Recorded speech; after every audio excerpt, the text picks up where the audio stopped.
എൻ്റെ കൂടെ ഒരു സുഹൃത്തുണ്ടായിരുന്നു, പുള്ളിയുടെ പറയുന്നുണ്ട് രാത്രി സമയമാകുമ്പോൾ ഈ കവറിൽ നിന്ന് ഇങ്ങനെ ശബ്ദങ്ങൾ കേൾക്കും. അതായത് കവർ വിശാലമാക്കി കൊടുക്കണമേ എന്നുള്ളതാണ് IAS ഒരു പ്രാർത്ഥന. കാരണം കവർ വിശാലമാക്കുക എന്ന് പറഞ്ഞു കഴിഞ്ഞാൽ ഈ ഞെരിഞ്ഞ് അസ്ഥികൾ ഒടിയുന്ന അവസ്ഥയൊക്കെ ഉണ്ടല്ലോ, അപ്പോൾ അത് വിശാലമാണെങ്കിൽ സുഖമായിട്ട് ഇങ്ങനെ കിടക്കാമല്ലോ. മലയാളി താലോലിക്കുന്ന ഒരു സാധനമാണ് കവർ വിശാലമാക്കി കൊടുക്കുക എന്ന് പറഞ്ഞാൽ അത്രയും അർത്ഥമുള്ളൂ, അല്ലാതെ കവറിൽ കുറച്ച് ബൗദ്ധിക ഊർജ്ജം കൊടുക്കണമെന്നൊന്നുമല്ല. ആരും അല്ലെന്നുണ്ടെങ്കിൽ ഞെരിഞ്ഞിട്ട് രാത്രി ഭയങ്കര വേദനയായിട്ടൊക്കെ ഇങ്ങനെ കിടന്ന് ഈ മനുഷ്യർ കിടന്ന് വിലപിക്കുമ്പോൾ ഈ മൗലവിമാർ അവർ പോയിട്ട് ഈ പ്രശ്നമൊക്കെ ഉണ്ടാകുമ്പോൾ അവർ പറയും വീട്ടിലാകെ പ്രശ്നമാണ്, ഇന്നാരെ ചത്തിരുന്നു, അയാൾ കവറിൽ കിടന്ന് ഒരുപാട് പ്രശ്നം ഉണ്ടാക്കുന്നുണ്ടാവും, മൗലവി പോയെന്ന് ശരിയാക്കണം എന്ന് പറയുമ്പോൾ എൻ്റെ ഒരു സുഹൃത്തൊരു മൗലവി ഉണ്ടായിരുന്നു. പുള്ളി ഇന്ന് രാത്രി എന്നിട്ട് ദിക്ർ ചൊല്ലുക എന്നാണ് പറയുന്നത്. അതിനൊരു കുറേ മന്ത്രങ്ങളുണ്ട്, എന്നിട്ട് എല്ലാം പറഞ്ഞിട്ട് ശരിയാണ്. അപ്പോൾ യഥാർത്ഥത്തിൽ അങ്ങനെ അവിടെ ഒന്നും ഇല്ലല്ലോ.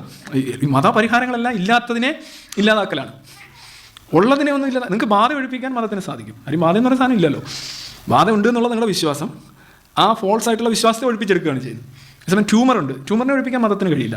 അച്ഛനാദ്യം ആശുപത്രി പോകും.